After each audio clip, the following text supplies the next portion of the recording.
오늘 하나님께서 우리에게 주신 말씀 마가복음 1장 14절에서 15절입니다.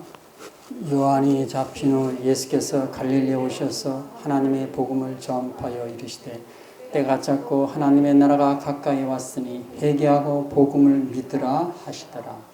아멘. 자, 이 핍박과 박해를 받았던 초대교회에 구세주와 같은 사람이 등장을 했습니다. 바로 로마의 콘스탄티누스 황제입니다. 이 황제가 기독교를 국교로 공인합니다.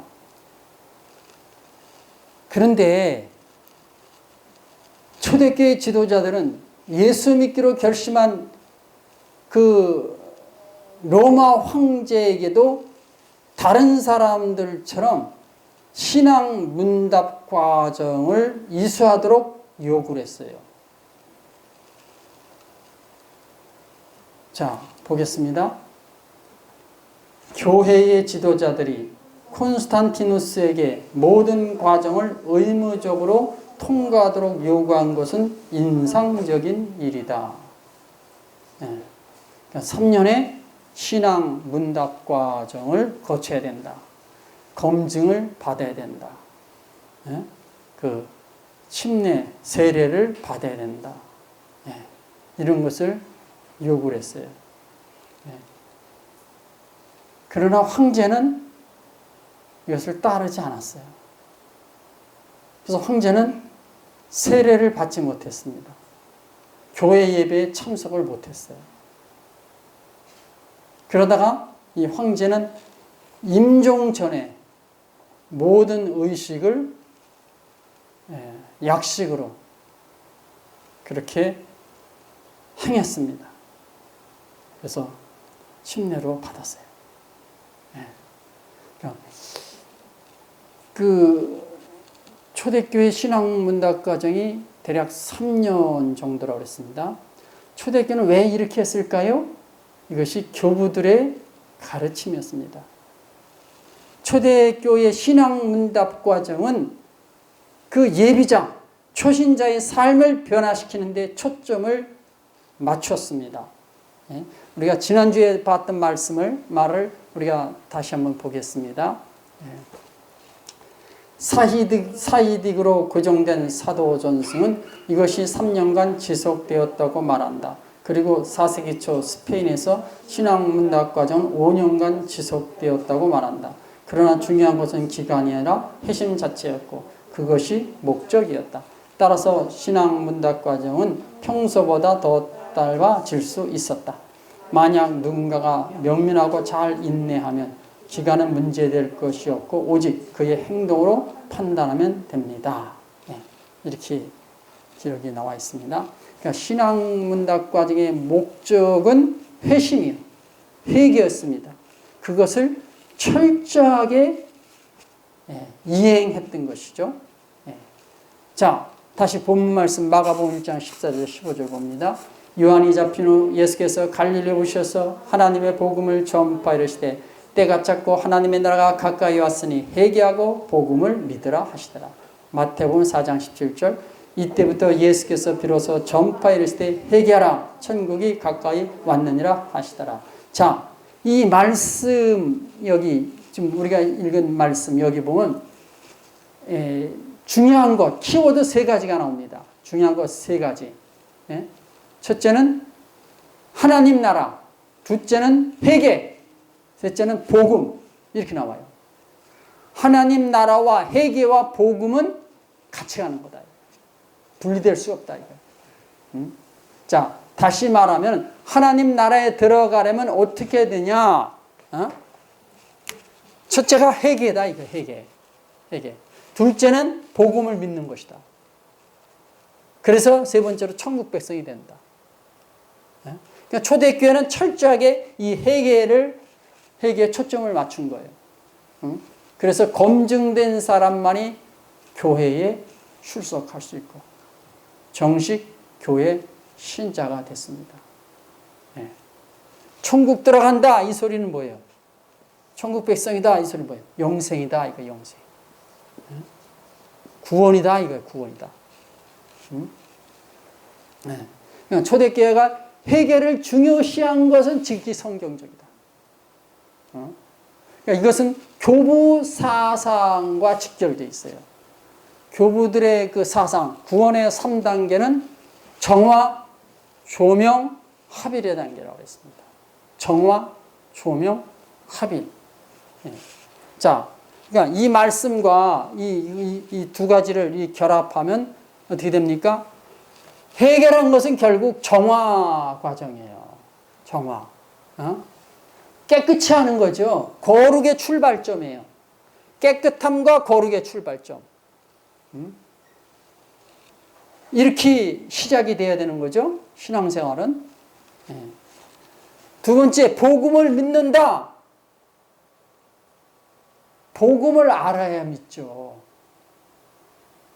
복음을 알아야 믿죠.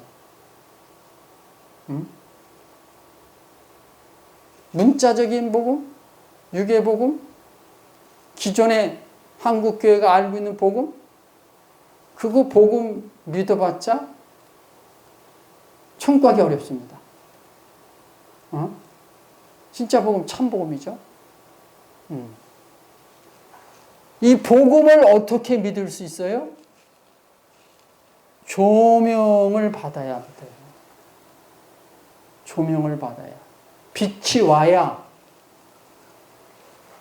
계시가 임해야 믿을 수 있어요. 이 조명이라는 것은 계시와 연결된 거예요. 계시. 성경이 복음의 비밀이라는 말을 쓰잖아요. 바울이 복음의 비밀을 말하잖아요. 하나님 나라의 비밀을 말하잖아요. 그러니까 이것은 하나님이 조명해 주셔야 알 수 있어요. 이성과 지성으로 접근이 안 돼. 이성과 지성으로 접근하면 내가 마음으로 믿고 주님 확실하게 믿습니다. 그렇게 가는 거죠. 그거 가지고 안 된다고 했어요. 계시가 임해야 되는 계시가. 참복음. 참복음. 그러니까 조명이 와야 돼요. 그러니까 다시 말하면 뭐예요? 예? 복음을 알아야, 복음을 깨달아야 복음을 믿을 수 있는 거예요. 근데 누가 이렇게 복음을 믿을 수 있어요? 바로 정화가 된 자에게, 회개한 자에게. 회개를 해야, 회개가 돼야 복음을 믿을 수 있어요. 정화가 이루어져야 돼요. 초대교회가 이 과정을 철저히 실천한 거죠.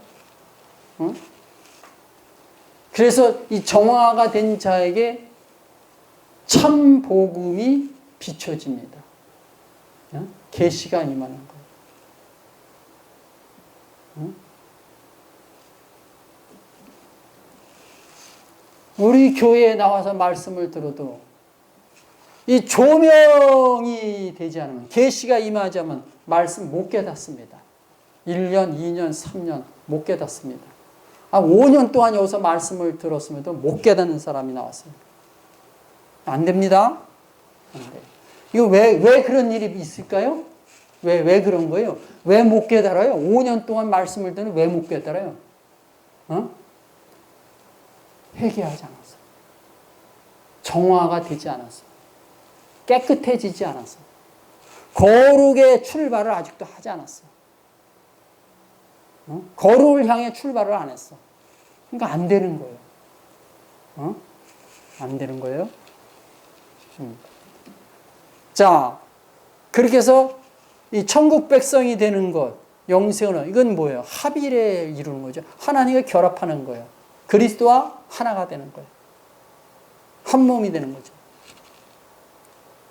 교부들의 사상이 이 말씀으로 다 보입니다. 그래서 회개는 정화의 시작이자 출점이죠. 거룩을 이루기 위한 첫 번째 단계. 회개는 영생을 이루기 위한 가장 기본적인 출발이다 이거예요. 히브리서 12장 14절.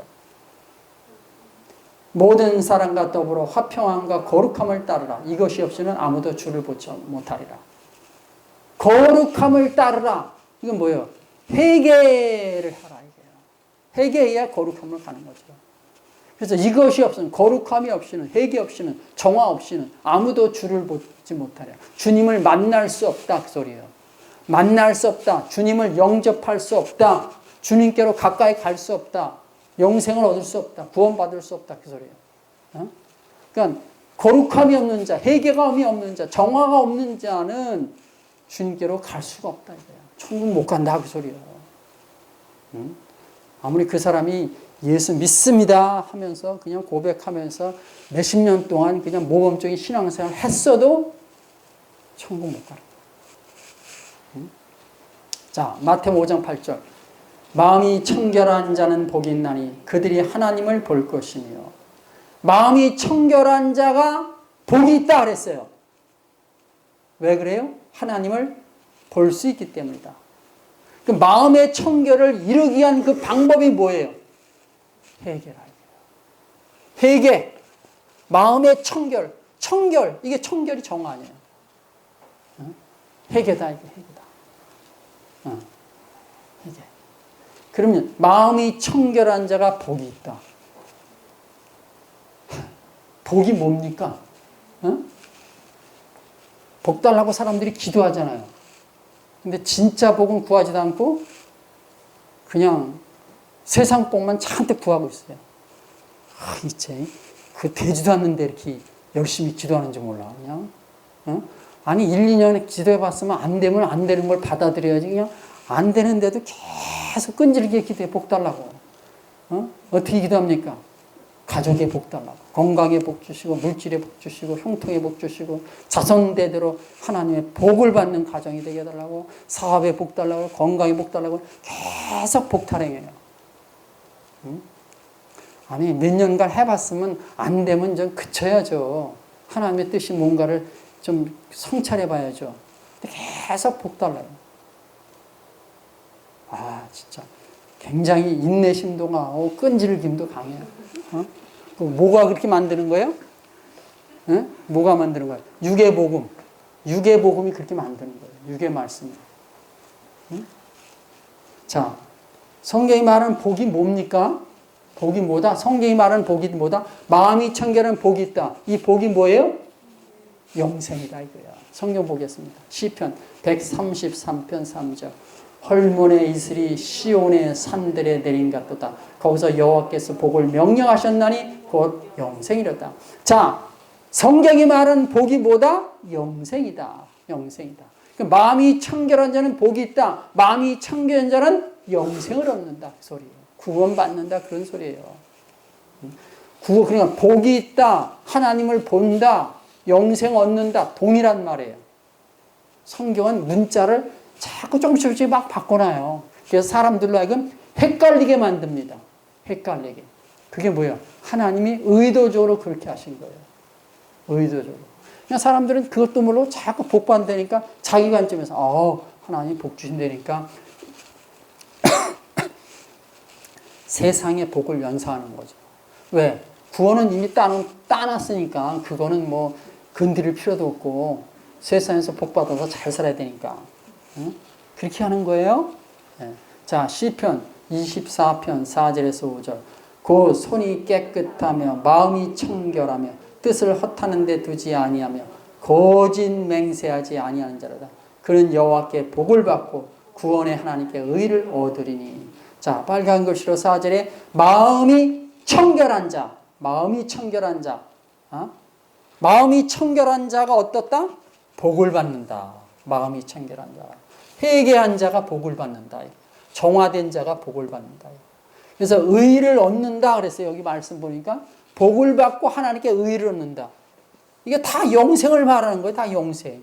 마음이 청결한 자는 복 받는다, 의를 얻는다, 영생을 얻는다. 다 동일한 말이에요. 다 동일한 말이에요. 다시 말하면 뭐예요? 다시 말하면 회개한 자, 그러니까 마음이 정화된 자, 그 사람이 복 받고 영생이다. 동일한 말이에요.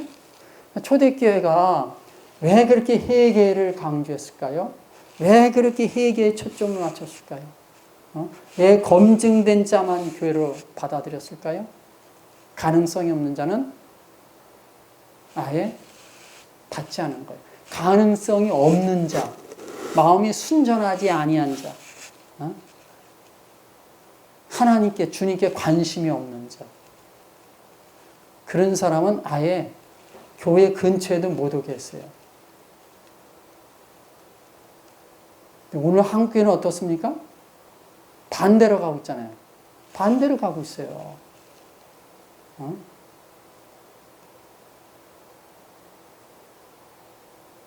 초대교회는 교회에 오는 사람들을 카트를 시켰어요, 자꾸. 교회에 나오겠다는 사람을 카트 시켜서 돌려보내는데, 오늘 한국교회는 어떻게 해요? 교회에 그냥 오겠다 그러면 어서 오십시오, 그냥. 뭐, 오겠다는 말만 하면 대번에 신방 가죠? 뭐, 오겠다는 관심만 있으면 뭐예요? 교회에서 어때요? 전도 특공대 파송하죠? 다르죠? 초대교회랑? 그러니까 초대교회는 성경이 말하는 회개를 철저하게 실천했습니다. 그래서 회개한 자에게, 스스로 정화의 길을 가려는 자에게, 그리고 주님께로 가까이 가려는 자에게 놀라운 일들이 일어나는데, 그것이 뭐다?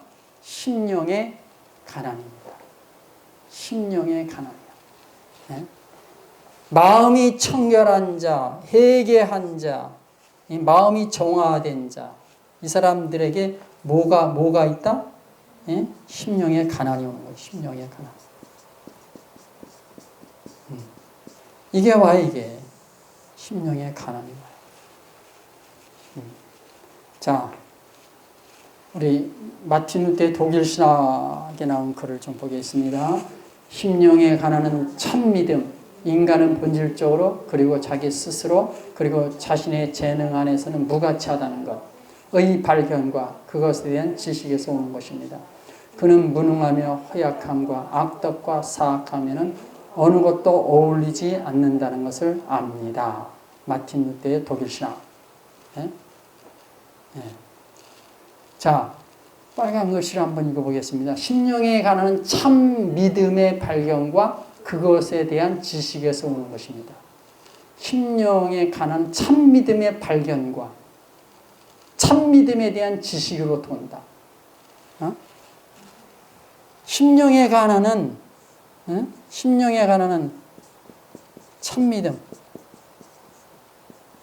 믿음, 참 지식, 그 발견으로부터 온다. 참 믿음의 발견으로부터 심령의 가난이 오고, 참 믿음에 대한 지식, 참 믿음에 대한 지식으로부터 한다. 참 믿음의 발견, 참 믿음이 뭔가를 발견하게 되면은 심령이 가난해진다. 참 믿음에 대한 지식을 갖게 되면은 심령이 가난해진다. 무슨 소리입니까? 참 믿음에 대한 지식, 이건 참 복음을 말하는 거예요. 참 믿음의 발견. 사람들은 그러니까 짝퉁 믿음과 참 믿음이 있는 걸 말하고 있는 거예요. 따지고 보면은 사람들이 알고 있는 믿음, 그것은 짝퉁 믿음이고, 복음을 깨달았을 때 알게 되는 것, 깨닫게 되는 것이 참 믿음이다 이게요. 자, 다시 말하면은,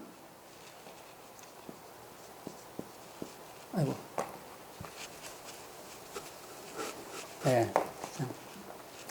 육의 복음을 믿고 알므로써 짝퉁 믿음을 갖게 됩니다. 육의 복음을 통해서 짝퉁 믿음을 갖게 돼요. 참 믿음, 참 복음을 통해서는 참 믿음을 알게 됩니다. 이해가 됩니까? 육의 복음을 통해서는 짝퉁 믿음이 나오는 거고, 참 복음을 통해서는 참 믿음이 나온다. 그러니까 복음을 깨닫게 되면은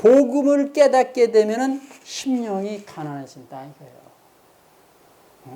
왜 그럴까요? 자, 참 복음을 깨달아요. 참 복음을 깨달아. 이것은 뭐예요? 참 지식을 알게 된 거예요. 참 지식. 참 지식을 알게 된 거예요. 다시 말하면 참 복음을 깨달았다는 것은 참 복음과 유괴 복음을 구별할 수 있게 됐다 그 소리예요. 참 복음이라는 것은 참 지식을 말하는 거예요. 이것은 유괴복음과 정통복음의 차이를 깨닫게 되는 거죠. 참복음을 깨달았다는 것은. 기존의 복음과 성경적인 복음의 차이를 알게 됐다. 이거. 그럼 그 사람은 어떻게 돼요? 죄인임을 알게 돼요. 자신이. 이 짝퉁 복음을 알았을 때는, 짝퉁 복음을 말할 때는 자신이 죄인이 아니라 의인이었어요. 근데 참 복음을 깨달으면 자신이 죄인임을 알아요. 그래서 여기서 자신이 무가치, 자신이 무가치하다는 그것을 안다 이거예요. 그러니까 자기가 죄인이니까 무가치한 존재가 되는 거죠. 의인이 아니라, 구원받은 자가 아니라 죄인이요. 하나님 죄인. 천국 백성이나 지옥 백성이만. 참 복음을 알면 그렇게 돼요. 그렇게 되는 거죠. 그렇게 되면 어떻게 해요? 자신이 구원받지 못했다. 생명이 없다. 그거를 전 알게 되는 거죠. 알게 돼. 이렇게 되면 어떻게 해요? 심령이 가난해지죠. 이 사람에게, 아니, 구원받은 줄 알았는데, 자기가 영생이 있는 줄 알았는데, 없다. 그럼 뭐예요? 혼비백산하는 거죠? 혼비백산해요. 불면증 걸려요? 며칠 동안 불면증 걸려요. 깨달았고 나면. 그럼 그 사람은 뭐예요? 그때부터 심령이 가난해지는 거예요. 그때부터. 지금까지 애지중지하고 소중하게 여겼던 것을 손에서 내려놓게 돼요. 점점. 주님께만 올인하게 돼요. 주님께로만 가요. 왜 그렇게 되는 거예요? 참복음을 깨달으니까. 참복음을 알게 되니까. 참복음이 그렇게 만들어요. 그래서 심령의 가난은 뭐다? 참믿음의 발견과 참믿음에 대한 지식으로도 온다. 그게 독일 신학 저자가 그렇게 말하는 거예요.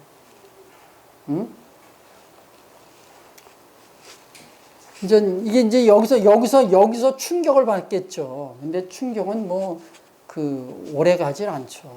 오히려 충격이 변하여 뭐가 돼요? 평안이 돼요. 충격이 변하여 평안을 얻게 됩니다. 이제 심령이 가난해졌다. 이 말은 뭐예요? 자기 삶이 파탄나는 거예요.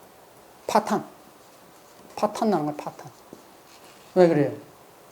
아니, 영생도 얻지 못했는데, 구원도 받지 못했는데, 좋을 게 뭐가 있어요? 아니, 복타령하면서 살았던 것이 무슨 의미가 있어요? 자기가 추구했던 그 복이 무슨 의미가 있어요? 아무 의미 없어요. 그거는 잠시뿐이에요. 그러니까 어떻게 되는 거예요? 자기 성찰하는 거죠. 그때부터 자기 성찰. 그래서 변화되는 거죠. 변화돼요. 참 복음을 깨달았으니까 뭐예요? 자기 부인의 길을 가죠. 자기 십자가를 지고 주님을 따르게 된다. 그러니까 이렇게 심령이 가난해지는 게 이게 뭐예요? 복이에요. 복. 심령이 가난해지는 복이잖아요. 복이잖아요. 그래서 이 심령이 가난해진 사람이 뭐다? 이게 이제 영생으로 얻는 거죠. 복인나니. 천국이죠. 심령이 가난한 자는 복인나니 천국이죠. 천국을 얻는 거죠. 천국. 지금 도일신이 그렇게 말하는 거예요. 자, 그러니까 초대교회가 이 해결을 철저히 강조하면서 이것을 점검한 이유는 그 사람을 천국 백성으로 만들기 위해서예요. 구원을 주기 위해서 그런 거예요. 따지고 보면. 그것이 누가 가르친 거예요? 사도들의 가르침이에요. 교부들의 가르침이에요. 그래서 이 초대교회와 개신교의 차이점. 초대교회 신앙, 구원론, 개신교의 신앙, 구원론. 어떻게 차이가 있느냐. 초대교회는 사도들의 가르침을 받았어요. 사도들의 가르침을 받았어요. 하나님의 계명으로 가르침을 받은 거죠. 이게 참복음이죠. 참복음. 이것이 이제 교부 신앙이에요. 이것은 정통성과 역사성이 있어요. 이것은 점진적인 구원론이에요. 점진적인 구원론. 이것이 참복음 어디 고상한 그리스도인을 만들어. 고상한 그리스도인.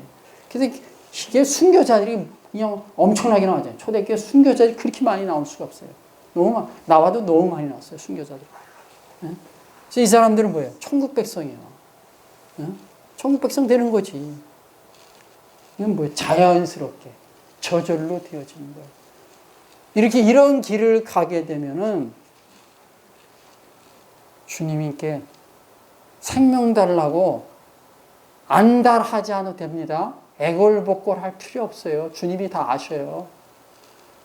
생명 달라고 구원 달라고 애걸복걸하는 것은 복음을 아직 못 깨달은 거예요. 복음을 못 깨달았기 때문에 매일 입만 열면 또 생명 달라고 그렇게 기도하는 거예요. 어? 복음을 깨달은 자는 주님 앞에서 묵묵히 자기 길을 갑니다. 응? 개신교의 신앙 구원론에 대해 사람의 가르침, 사도들의 가르침이 아니라 하나님의 계명이 아니라 사람의 계명으로 가 있어요. 사람의 계명. 그 사람의 계명이 이제 유괴복음으로 가요. 사람의 유괴복음. 사람에게서 나온 복음. 성경에 없는 복음. 문자적인 복음. 이것은 교부신앙과 관계가 없어요. 교부신앙. 그러니까 정통성도 없고 역사성도 없어요. 그러니까 뭘 말해요? 예수 믿으면 즉시 구원. 믿기만 하면 구원이다. 이렇게 하는 거예요. 믿기만 하면 구원이에요. 영접 기도하면 구원이에요. 지금 그렇게 하고 있는 거예요. 그러니까 이게 뭐예요, 결국은? 고상한 그리스도인을 만드는 거예요. 종교인을 양산해. 종교인을 양성해 왔어요. 한국교회는 그동안 종교인들을 대량으로 생산해 왔어요. 종교인. 기독교는 그냥 종교에 불과해요. 하나의 종교예요. 응? 그러니까 이 사람들은 자기들을 천국 백성으로 믿고 있지만 실상은 뭐예요? 짝퉁 천국 백성이죠. 짝퉁이에요? 천국 백성 아니에요. 그냥 짝퉁이지. 응? 이것이 진짜 안타까운 일이죠.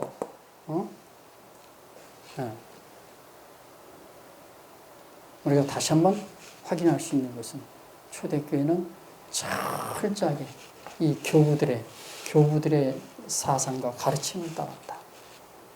철저히 성경적인 그 가르침을 실천했다. 그 길을 달려갔다는 거. 한국교회가 이렇게 간다면 얼마나 좋겠습니까? 비록 더디지만은 교회는 성장합니다. 교회가 더디지만은 교회가 무너지진 않습니다. 코로나 바이러스가 온다 할지라도 무슨 괴상한 괴질이 돈다 할지라도 역병이 돈다 할지라도 교회는 요동하지 않습니다. 소멸되지도 않고 사라지도 않고 하나님 앞에 든든히 서갈 줄로 믿습니다. 기도드립니다.